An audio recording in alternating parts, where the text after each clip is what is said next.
Wellness perfectionism doesn't exist. Focus on these sustainable habits. You're scrolling through your phone when you stumble upon the next viral trend.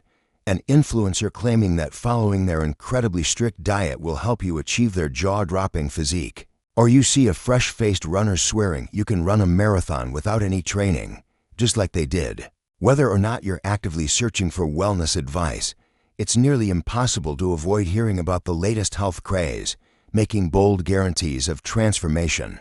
As you wonder if these claims hold any truth, you might also question why people often feel motivated to dive into intense challenges when seemingly simple habits, such as getting enough sleep or eating more vegetables, often feel much harder to tackle.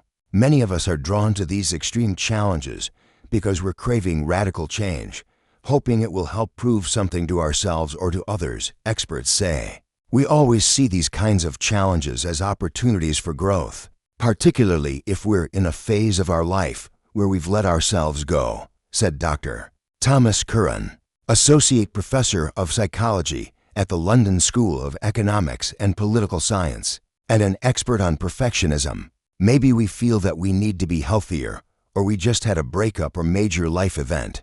With social media amplifying these movements, it's easy to see why people are increasingly drawn to the idea of achieving the perfect version of themselves. But before jumping into a new wellness challenge, it's important to take a moment, reflect on your goals, and consider where you're starting from. Challenging our perceptions of perfection, with health influencers raising the bar for success. The wellness space now often feels like a performative space, where people strive to showcase peak physical and mental strength, while seeing others' achievements can be motivating. It can also be discouraging if your progress doesn't match theirs. Each person is chasing the perfect version of themselves, whether it's a body or a lifestyle, which is dangerous because this is typically an impossible or dangerous version to achieve, Curran said. He added that this type of comparison creates a dangerous cycle in which people constantly feel dissatisfied with their own progress.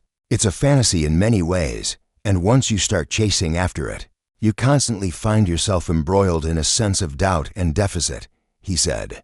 Curran also noted that wellness challenges can be particularly damaging for women who struggle with perfectionism, as they tend to be bombarded with impossible beauty standards and societal expectations. Renee McGregor, a UK-based dietitian who specializes in eating disorders and athlete performance, encourages people to approach wellness trends with curiosity and skepticism.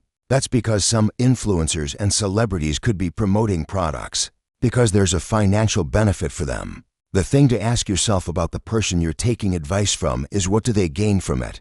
McGregor said. If they are going to gain financially, then you know that they could be willing to sell you a lie. Whether you want to try a new challenge or product that promises amazing results, McGregor suggests doing your research and seeking diverse perspectives, including consulting with doctors when possible.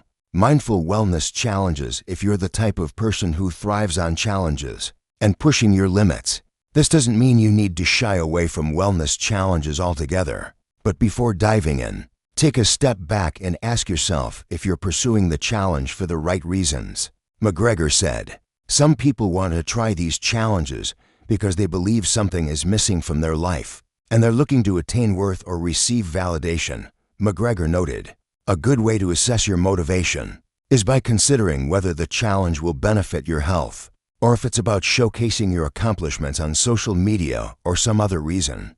Before trying any new trend, make sure you have the foundation to handle it and be aware of any potential risks, McGregor said. For casual runners, this might mean signing up for a 5,000, but building your endurance gradually while incorporating other strength training exercises into your routine. For more intense challenges, such as a marathon, McGregor encourages people to consult with professionals or a coach who can monitor your progress and condition along the way. Focusing on sustainable habits, both McGregor and Curran emphasize the importance of fostering sustainable health habits before embarking on more extreme challenges. Rather than chasing the idea of being healthy, McGregor suggests focusing on actual healthful behaviors and starting small.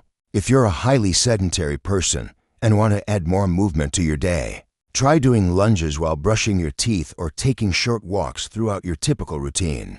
McGregor suggests other small changes, too, including eating vegetables several times a day, basing meals around whole grains, and having a handful of nuts each day. These are little changes that allow people to reap the rewards of brain health and physical health, instead of drinking 5 juices a day, which is never going to be the answer to your overall health, she said.